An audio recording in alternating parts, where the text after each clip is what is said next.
Salut tout le monde, on se retrouve aujourd'hui pour une nouvelle vidéo de présentation de match, donc avec les matchs retour de la soirée de mercredi d'il y a 2 semaines, enfin 3 semaines maintenant, qui du coup vont être cette fois décalés, donc cette fois on va avoir Manchester-Séville et AS Rome, Shakhtar Donetsk. Donc après des résultats donc, assez, on va dire, mitigés dans le sens où le suspense est entier, dans les deux matchs, hein, parce que concrètement, il y a deux situations différentes. Donc, dans l'une, nous avons donc le Shakhtar Donetsk qui a gagné à domicile, pardon, contre l'AS Rome 2 buts à 1, mais néanmoins, il y a un but à l'extérieur. Donc, ils sont qualifiés au coup d'envoi, mais clairement, l'AS Rome à domicile peut carrément marquer un but et d'autant plus en mettre d'autres. Donc voilà, très franchement, je pense que l'AS Rome se qualifiera. Après, on n'est pas à l'abri, peut-être que le Shakhtar réussira à marquer.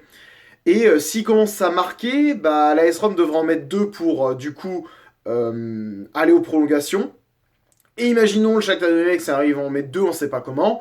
Parce qu'ils ont quand même des atouts offensifs, avec leur communauté brésilienne entre autres. Du coup, voilà, on peut se retrouver avec deux buts du Shakhtar Donetsk qui mettraient l'AS Rome dans une situation qui leur les obligerait à marquer 4 buts. Voilà, donc c'est assez. Il y a pas mal de suspense, mais je pense quand même que l'AS Rome se qualifiera en faisant soit. Enfin, je pense plutôt en gagnant. Enfin, de toute façon, c'est forcément en gagnant. Je sais pas ce que je dis, mais c'est forcément en gagnant. Je pense qu'ils gagneront. Après, est-ce que c'est 1-0? Est-ce que c'est 3-1? Est-ce que c'est 4-1? Est-ce que c'est 4-2? Je ne sais pas. Mais je vois quand même une victoire avec quelques buts potentiellement du Shakhtar Donetsk. Donc pourquoi pas un 3-1? Voilà. Et de l'autre côté, donc le match qui est un peu plus important, un peu plus intéressant, on va dire, parce qu'ils sont tous aussi importants, mais on va dire un peu plus intéressant, c'est Manchester United-Séville. Alors je dis intéressant, mais vu le match aller, ça va pas forcément être génial à regarder. J'espère que ça sera mieux, parce que concrètement, j'ai regardé le premier, et ben c'était clairement le match le plus pourri que j'ai regardé.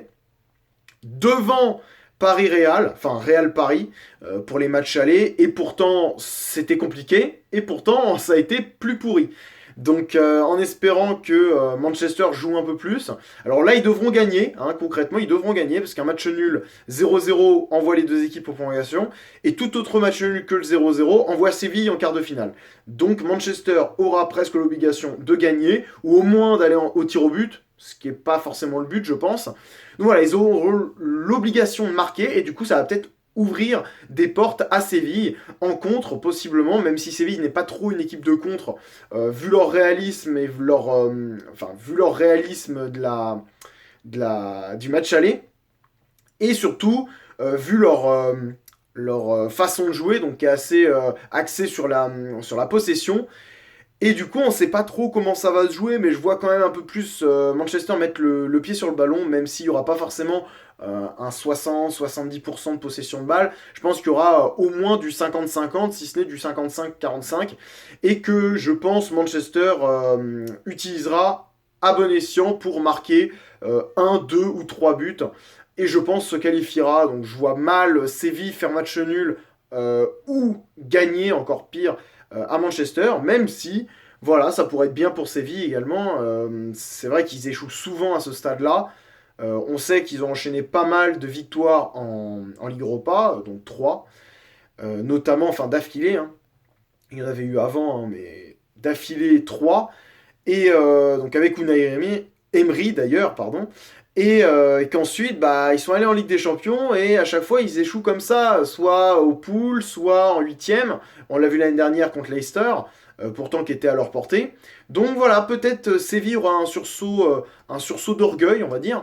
Mais je pense quand même que Manchester, à l'expérience, passera, surtout vu l'entraîneur, hein, Mourinho, qui, je pense, ne laissera pas ses qualifications passer et qu'on retrouvera Manchester et l'AS Rome, selon moi, en quart de finale. Donc pour l'instant, nous avons, comme vous avez pu le voir dans le débrief de la semaine dernière, que je vous invite à aller revoir si vous ne l'avez pas vu, donc nous avons le Real Madrid, nous avons la Juventus de Turin, nous avons Liverpool et nous avons Manchester City. Et du coup, pour moi, donc, Manchester United et la S-Rom viendront s'ajouter à ces 4 équipes donc pour les quarts de finale et à voir ensuite qui se qualifiera dans le match Barcelone-Chelsea et Bayern, enfin Beşiktaş-Bayern que nous analyserons demain, donc dans l'après-midi de mercredi. Voilà, bah merci à tous d'avoir regardé. N'hésitez pas à liker et commenter pour notre avis sur ces deux oppositions. Je pense que c'est la double opposition, enfin la soirée où il y a le plus de suspense. Parce que dans toutes les autres soirées, il y avait des matchs où c'était déjà joué, entre autres Liverpool, entre autres Manchester, mais également le Bayern qui va venir demain.